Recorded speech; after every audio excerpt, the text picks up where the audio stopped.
Romanos, capítulo 15, versículos 22,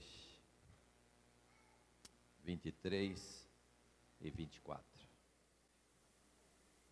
Romanos 15 diz assim, no versículo 22: Essa foi a razão porque também muitas vezes me senti impedido de visitar-vos. Mas agora, não tendo já campo de atividade nessas regiões, e desejando há muito visitar-vos, penso em fazê-lo quando em viagem para a Espanha, pois espero que, de passagem, estarei convosco, e que para lá seja por vós encaminhado, depois de haver primeiro desfrutado um pouco a vossa companhia. Até aqui o verso 24.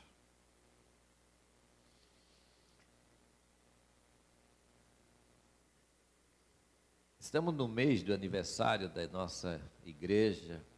Tivemos a semana passada aqui no sábado, no domingo, um fim de semana especial, um fim de semana muito bom, onde realizamos 3 cultos que foram muito abençoados, sábado à noite, domingo de manhã, domingo à noite.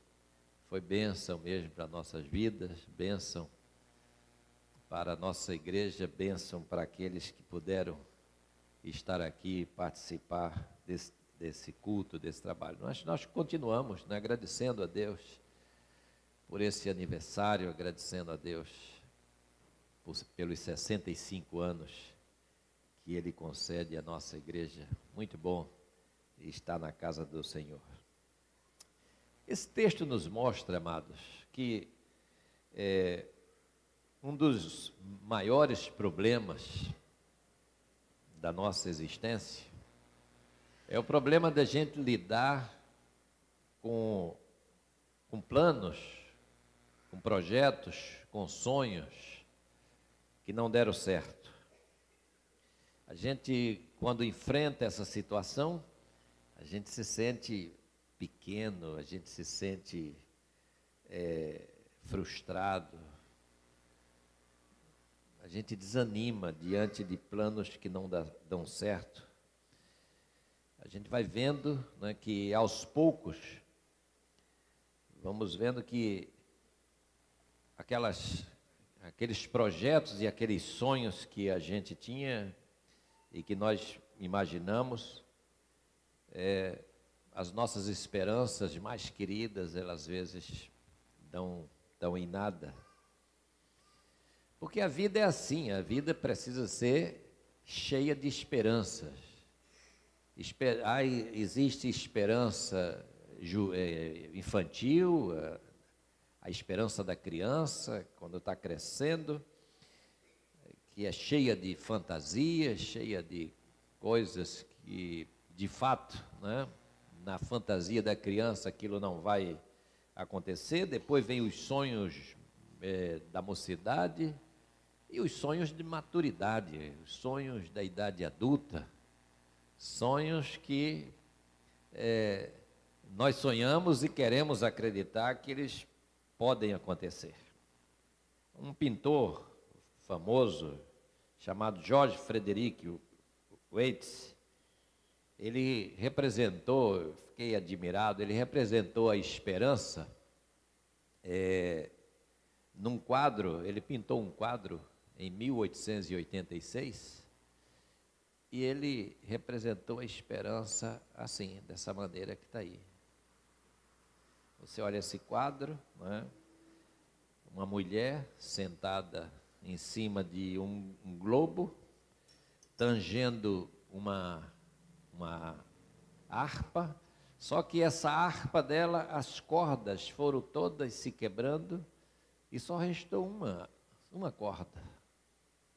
E ali naquela última corda da harpa, ela está ali com a sua cabeça inclinada sobre aquele instrumento, sobre aquela harpa, e ouvindo ali, naquela última corda, o último som que poderia dar aquele instrumento.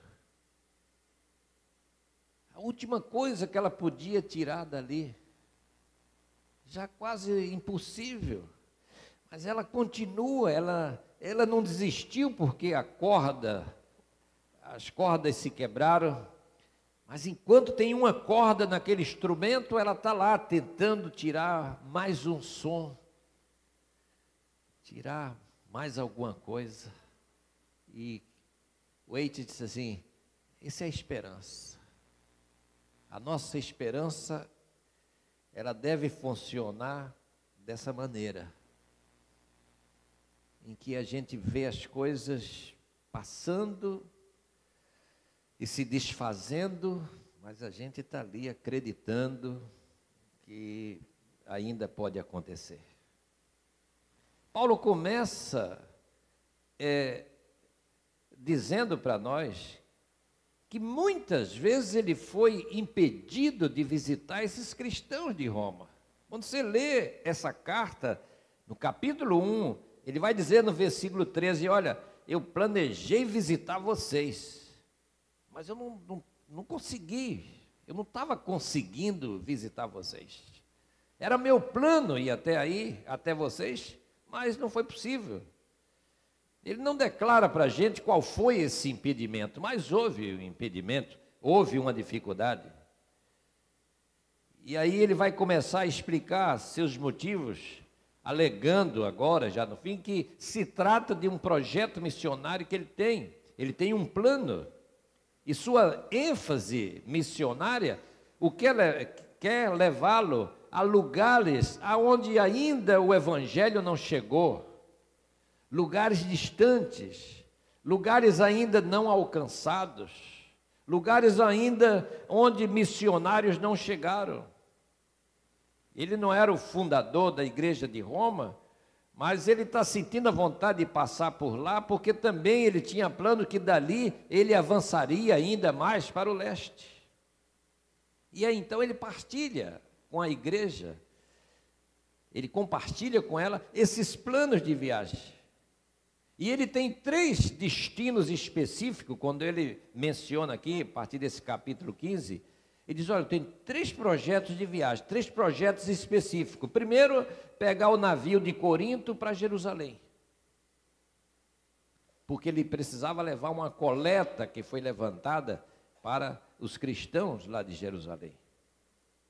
De Jerusalém, ele diz, aí eu vou a Roma, e de Roma eu quero avançar mais ainda, quero ir viajar para a Espanha, dando prosseguimento ao meu plano.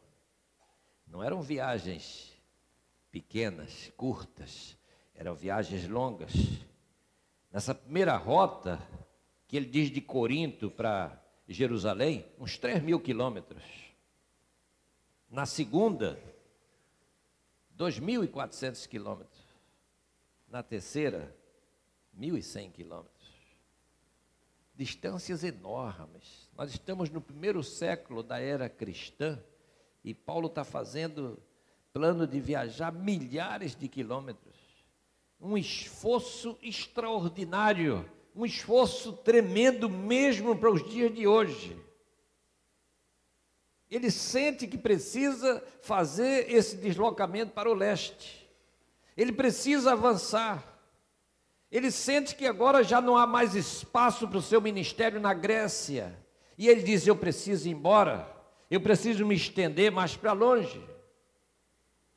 Ele não atingiu todos os lugares, é verdade. Mas ele tem um chamado para regiões distantes. Ele vai dizer em Efésios capítulo 3, versículo 8, a mim o menor de todos me foi dado a graça de pregar o evangelho das insondáveis riquezas de Deus e pregar esse evangelho aos gentios. Ou seja, eu sou um missionário transcultural, eu sou um missionário para ir para outras terras, para falar para a gente de outra língua. Eu quero ir embora, eu quero ir para longe. Meu chamado é para fora. Essa convicção de Paulo.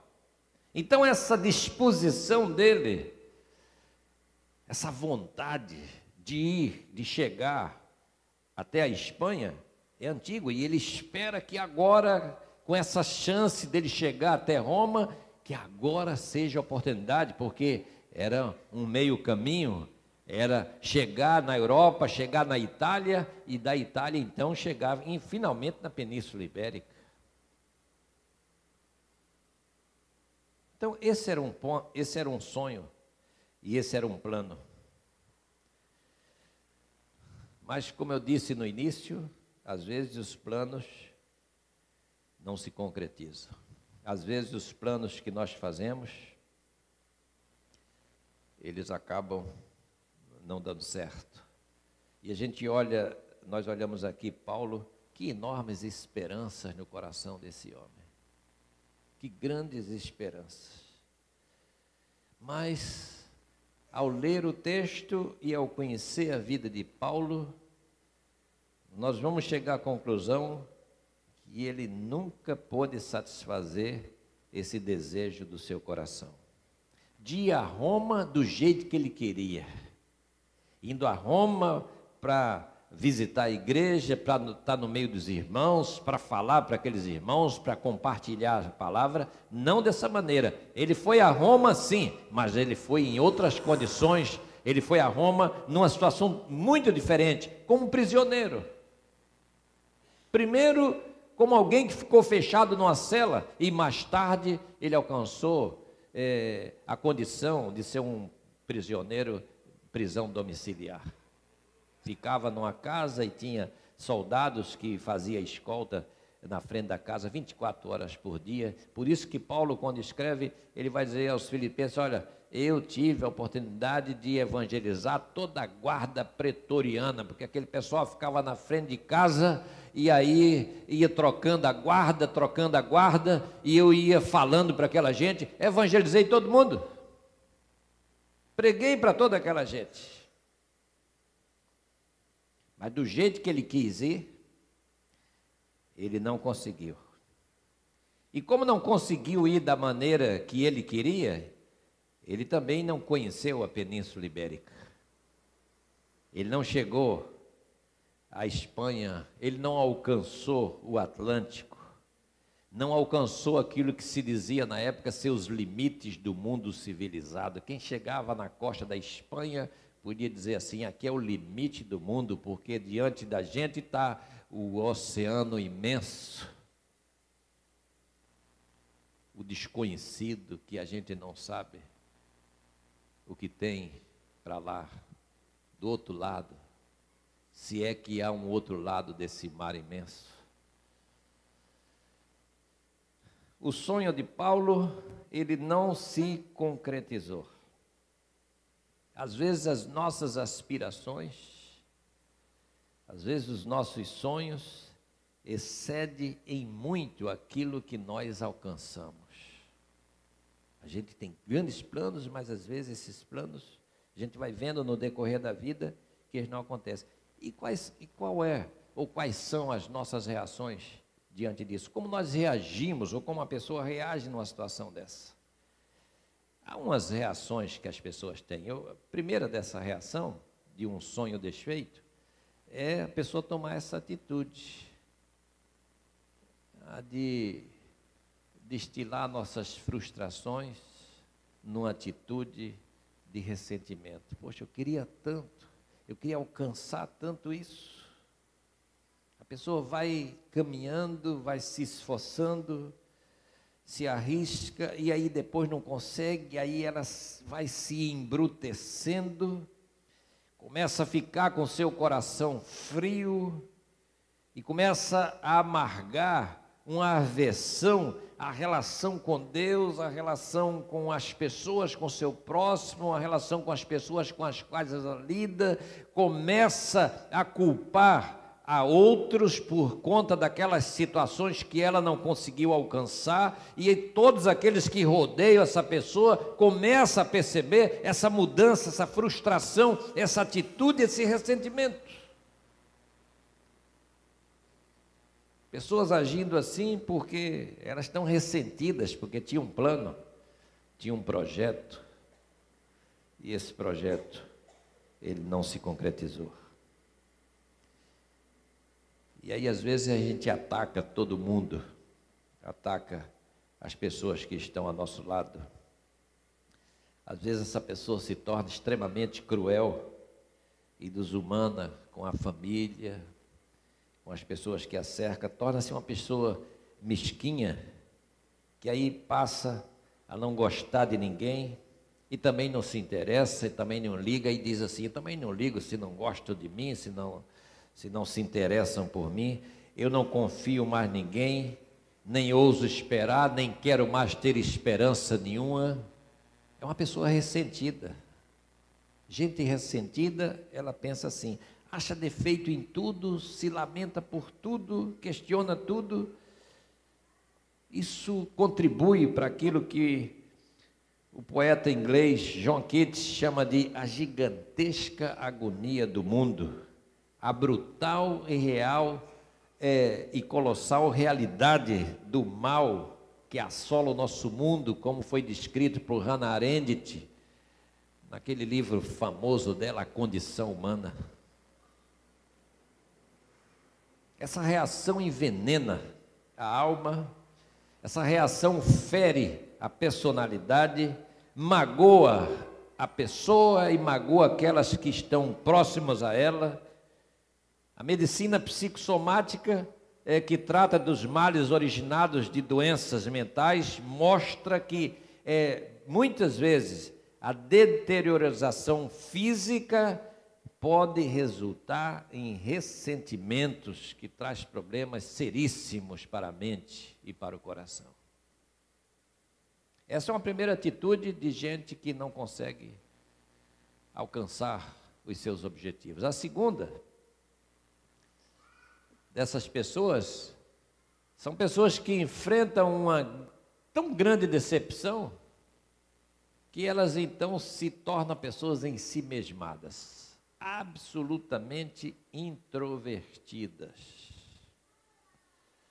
Ela não conseguiu e aí ela desiste de lutar pela vida, perde o interesse de viver, tenta fugir, colocando-se numa atitude assim de absoluta indiferença, começa a dizer assim: olha, para mim agora não consegui isso, não consegui aquilo que eu queria, tanto faz como tanto fez. Estou mais ligando para nada, eu agora quero ser uma pessoa desapegada, eu não quero mais sentir nem alegria, nem tristeza, não se interessa mais em agradar ninguém. Se não gostam daquilo que eu estou fazendo, que eu estou dizendo, a pessoa diz para si mesmo: pouco me importa, tanto faz, não estou nem aí. São pessoas que passam a vegetar. Ela não tem mais gosto, mas também não tem desgosto. Estão vivas, mas não é vivas, estão meio vivas e mortas. Pessoas que passam a viver, mas os seus olhos não percebem mais a beleza da vida, não enxergam mais a beleza desse mundo, os sons da natureza. Nada mais é estimulante para ela. A esperança que se destrói coloca no rosto de uma pessoa dessa como que uma espécie de um cinismo destrutivo. Ela passa a viver segundo aquela expressão: tanto faz dessa forma como daquela. Ou como diz os franceses, laissez-faire. Tanto faz como tanto fez. Não importa. Não ligo mais. Não estou mais aí. Essa é a segunda atitude. E a terceira é assumir uma postura de uma filosofia fatalista.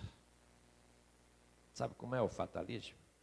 A pessoa fatalista é assim, dizer: olha, isso aconteceu ou está acontecendo porque tinha que acontecer, não tem jeito, não pode ser de outra maneira, não podia ser diferente. O fatalista, ele diz assim: tudo está destinado a ser como está sendo, não pode ser diferente, está acontecendo assim porque tinha que acontecer assim. Não tem nada que se possa fazer para mudar os planos, para mudar as situações, E aí a pessoa não crê em nada, não crê na intervenção divina, não crê na ação de Deus, não crê em nada. Fatalista é isso. Fulano morreu. Morreu porque tinha que morrer, é assim que a pessoa diz. Ah, mas será que não foi antes? Antes nada, era o dia dela. Às vezes levou um tiro, uma bala perdida, não sei o quê. Não, mas tinha que morrer hoje. Era hoje mesmo. É que a gente não sabe, a gente não sabia, a gente não conhece essas coisas, mas o dia dela era essa. O dia dessa pessoa era esse. Fatalista é isso. E aí se aplica o quê? Aquilo que eu coloquei ali, ó, a lei de Murphy. Murphy foi um engenheiro aeroespacial norte-americano que em 1949 ele disse assim, olha, se uma coisa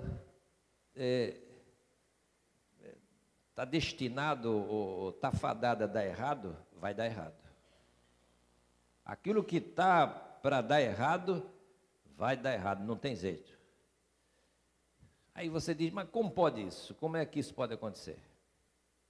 Um exemplo clássico é assim, você acorda de manhã, tem que acordar às 6 horas, mas aí você não consegue acordar, ou o relógio toca e tu não ouve, e aí tu fica naquela briga na cama, levanta, não levanta, levanta, não levanta e não levanta, e daqui a pouco quando levanta, sai na correria, era para mim tomar café, mas não vai dar para tomar café, eu tenho que sair correndo porque eu tenho uma hora para chegar, e aí sai de casa, está chovendo, está num tempo meio nublado, e aí quando vai passar, atravessar a rua, vem um carro, e o carro passa por uma poça d'água, e enche você de água, encharca você todo de água, diz, meu Deus do céu, eu estou vendo o ônibus lá, e mesmo assim a pessoa sai correndo, e quando chega para pegar o ônibus, ou o BRT, ou o trem, não deu tempo, passou.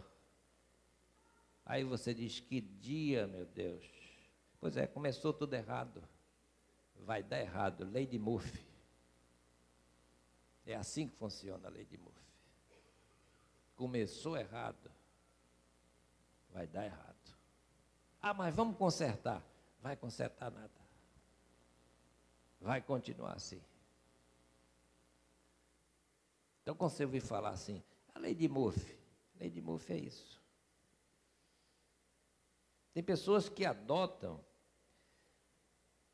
uma filosofia assim de resignação absoluta perante aquilo que ela diz assim, o destino é inexorável, não tem nada que a gente possa fazer para mudar o destino.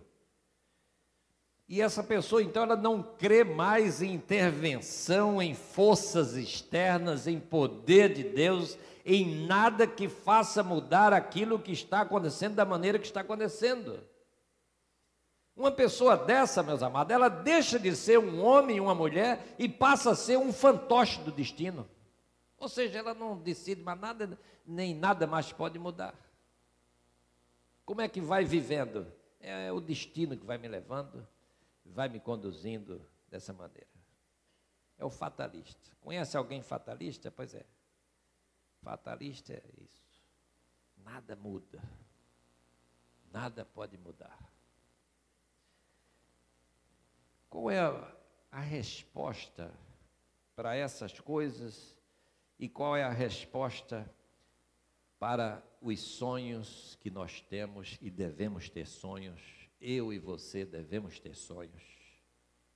Não devemos desistir dos sonhos, mas quais são as respostas para essas coisas? A primeira é essa: é preciso não perder a esperança. As coisas estão dando errado, as coisas não estão saindo como eu planejei. Eu queria fazer essa viagem, eu tenho esse plano, eu queria isso, mas não consegui. Muitas pessoas que passaram por situações tremendamente difíceis, deram a volta porque elas mantiveram a esperança, elas não perderam a esperança. E a gente basta olhar alguém como Darwin, Charles Darwin, Um homem que trocou espinhos por coroa. Ele veio para a América do Sul, para o Brasil, no Chile, acho que pegou a doença de Chagas. Ficou terrivelmente doente nas suas viagens de pesquisa, mas tornou um cérebro cientista, um homem que trouxe uma contribuição enorme para a civilização, para o mundo inteiro. O escritor escocês Robert Louis Stevenson, ele foi atacado de tuberculose, mas foi um dos maiores escritores da Escócia. Os livros de Stevenson são belíssimos. A contribuição que ele deixou para a literatura inglesa, as suas enfermidades e os seus males e as suas doenças físicas não impediram de contribuir de uma maneira tão grande para a cultura e para a literatura. Domingo passado e sábado nós cantamos aqui e ouvimos o coro cantar o Aleluia de Handel.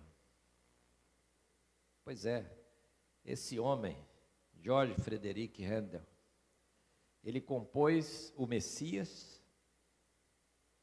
quando ele estava completamente paralisado no seu lado direito, e quando ele tinha tido uma vida até abastada, mas perdeu tudo, faliu, estava acabado, economicamente destruído. Além do mais, com essa enfermidade, com essa paralisia, e aí Handel vai e compõe o Messias, e compõe o Aleluia. São pessoas que, apesar de ver planos, de ver projetos de vida se perdendo, caindo ao longo da vida, mas foram pessoas que não desistiram e que continuaram, e que compuseram e escreveram. Aliás, as maiores e as mais belas canções e poesias que a gente tem notícia, elas não foram escritas com o autor olhando numa bela visão assim, em Cancún, ou numa grande praia dessa do mundo, de Mônaco, assim, dizendo assim, estou vendo a coisa mais linda do mundo. As maiores e mais belas canções que a gente conhece, não só da literatura, mas também da poesia cristã, elas foram compostas em lugares, em calabouços, foram compostas em prisões. Foi na prisão de Toledo, na Espanha, em 1578, que San Juan de la Cruz compôs o poema da Noite Escura, um dos mais belos poemas da literatura.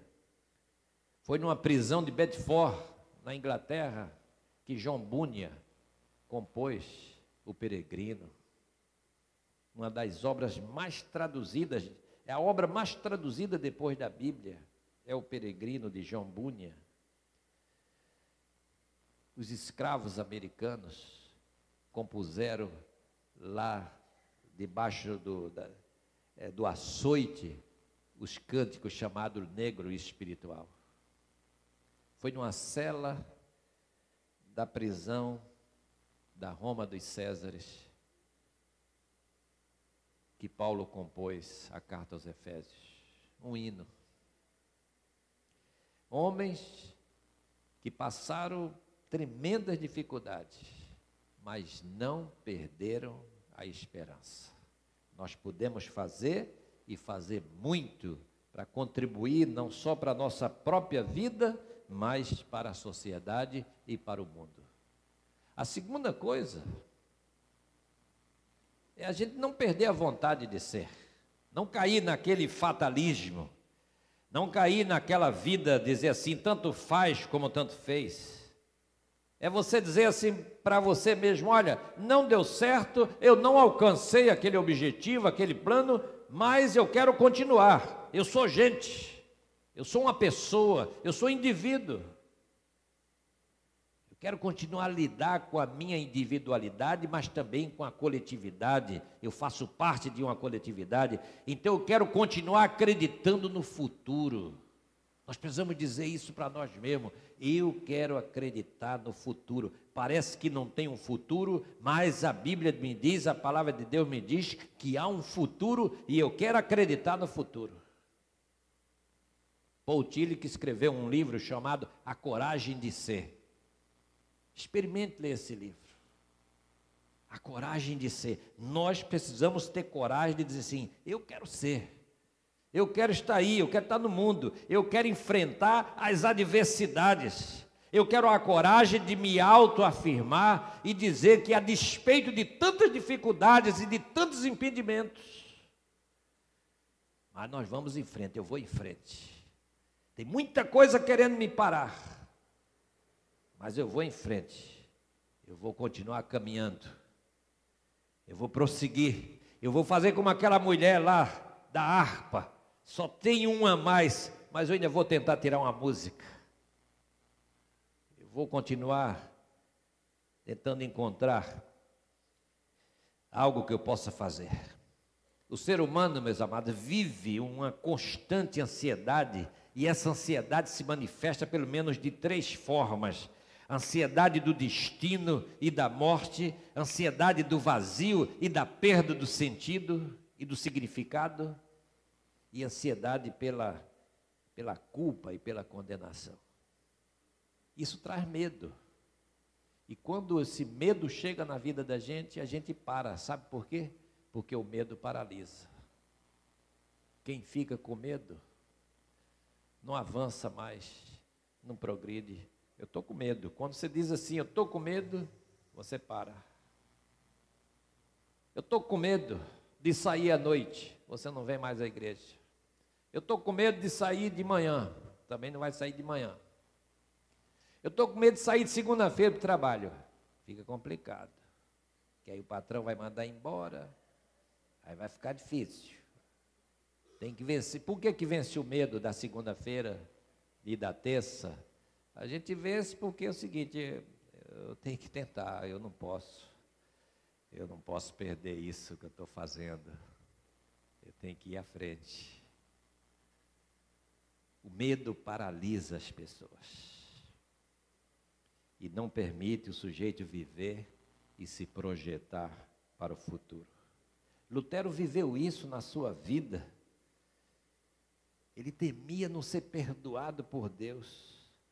Ele temia o chicote de Deus nas suas costas. Ele dizia assim, eu não sou digno. Ele não se considerava digno do perdão. E a sua vida ia se consumindo, ele estava se consumindo. Até que um dia ele leu essa mesma carta aqui que a gente está lendo, a carta aos Romanos. E aí ele leu na carta aos Romanos, lá no capítulo 3, 28, concluímos, pois, que o homem é justificado pela fé, independentemente das obras da lei. Aí diz, então não é por nada que eu faça, eu deixo de fazer, mas é pela graça de Deus na minha vida que eu vou superando e eu vou vencendo. É Deus agindo, é Deus intervindo. Paulo, sem dúvida, foi esse homem que tinha em si essa vontade de ser, essa vontade de existir, essa vontade de estar presente. A vida dele, meus irmãos, você olha a vida de Paulo, foi uma vida de uma pessoa cheia de desapontamentos, mas ele não desistiu. Muitos projetos de Paulo deram em nada, e ele confessa alguns desses projetos. Ele diz, olha, eu queria ir para a Espanha, não consegui ir para a Espanha. Um dia ele disse assim, eu queria ir para a Bitínia, mas não consegui ir para a Bitínia, me mandaram para Troades.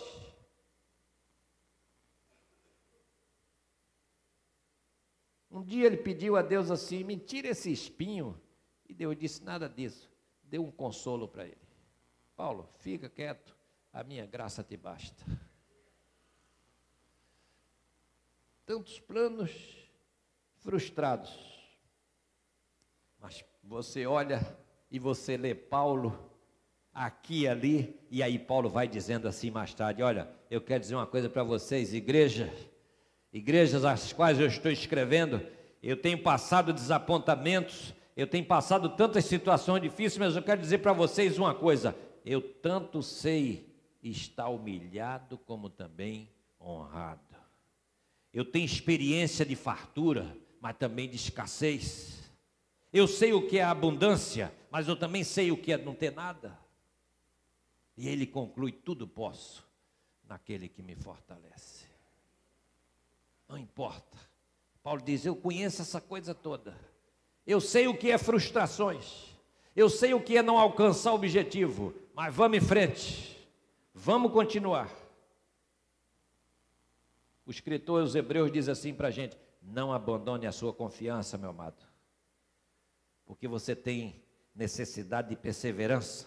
Porque nós não somos daqueles que retrocedem, Hebreus 10, mas nós somos daqueles que vão à frente. E terceiro e último, não desista. Diante das dificuldades, diante daquele plano que não deu certo, diante daquele projeto da viagem, diante daquilo que você queria, planejou e não funcionou. A palavra de Deus diz assim para a gente nessa noite: não desista. Não desista. Paulo não se deixou dominar por nenhum sentimento de amargura. O que ele disse foi isso que nós lemos: sei muito bem me contentar com aquilo que eu tenho. E aquilo que nós temos é aquilo que Deus tem nos dado. Você tem dado graças a Deus por aquilo que você tem? Paulo agradeceu pelo que ele tinha, pelo que ele conseguiu, pelo que Deus permitiu ele fazer. Será que você já parou, em vez de ficar só pensando naquilo que você não conseguiu, mas agradecer por aquilo que você tem conseguido e Deus tem te dado? Tem parado para pensar nisso? De manter-se firme, de não desanimar? Ter consciência que você tornou-se um recipiente da paz de Deus. Como Paulo diz em Filipenses capítulo 4, versículo 7, essa paz de Deus que nós temos, que excede todo o entendimento. É uma paz tão grande que a gente não entende, vai além daquilo que a gente pode compreender, porque a paz que o mundo ensina é simplesmente as coisas, está tudo bem, ter fartura, a conta do banco está suprida, não falta dinheiro, não falta alimento, não falta nada. Isso é a ideia de paz. Mas Paulo diz assim: a paz de Deus excede todo entendimento. Vai além da nossa compreensão, daquilo que nós podemos perceber e entender. Então, nessa noite, meu amado, a palavra é essa: não desista. Tem algum sonho seu que não está dando certo, não deu certo, você planejou. Paulo disse assim: eu queria tanto ir para a Espanha, nunca foi na Espanha. Mas nem por isso deixou de ser o grande apóstolo Paulo, homem de Deus, que pregou a quem pôde. Deus não permitiu que ele fosse para a Espanha, mas permitiu que ele evangelizasse o mundo. Então mantenha-se firme, uma fé genuína, que nos incute a certeza de que além do tempo, além dessa vida, existe um Deus eterno. E para além dessa vida que nós vivemos, existe a vida eterna, essa vida que nós vamos herdar. Portanto, por mais desanimadoras que sejam as catástrofes, os problemas terríveis, por mais desanimadores que sejam as circunstâncias da vida, saiba de uma coisa: você não está só, nós não estamos sós. Deus está conosco naquela celinha, naquele quarto escuro onde eu estou lá me entristecendo e reclamando e chorando por aquilo que eu não consegui. Deus está nessa cela, nesse quarto com você. Você não está só. Deus se faz presente na nossa vida. O mesmo Paulo que não alcançou a Espanha é aquele que diz nessa carta: se Deus é por nós, quem será contra nós? É o mesmo que diz em Romanos 8, versículo 31, em todas as coisas e por todas as coisas, tudo coopera para o bem daqueles que amam a Deus, daqueles que são chamados segundo o seu propósito. Não desista, continue, levante a cabeça E vá em frente. Não deu certo aqui, mas Deus tem outros planos para você. É Ele que dirige a nossa vida. Deus nos abençoe. Amém.